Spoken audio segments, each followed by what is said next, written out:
Charger fans, a new study by National University suggests public money may be required to keep the Bolts from leaving San Diego, but that doesn't necessarily mean we should pay 2/3 of the cost. One solution uncovered by the researchers is to sell personal seat licenses. Joe Salvatore has the story.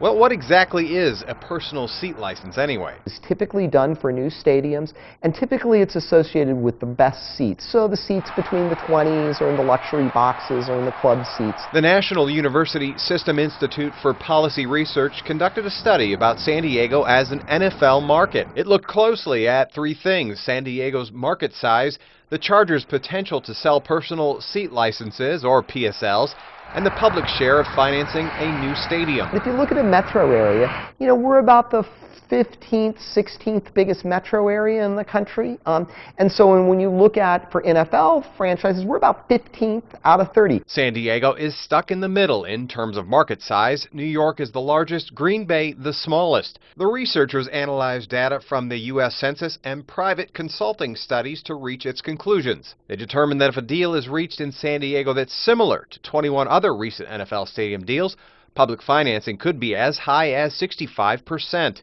We found about $2 out of every $3 for a marketplace like us would probably come from public sources. That's a tough nut to swallow, and we know that.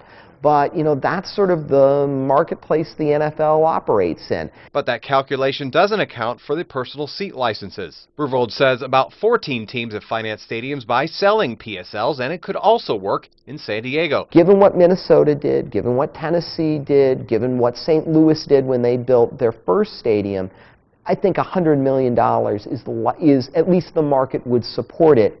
Whether the Chargers can market it's sort of a different question. But intrinsically, with the size of the market and the wealth, it could afford that kind of number.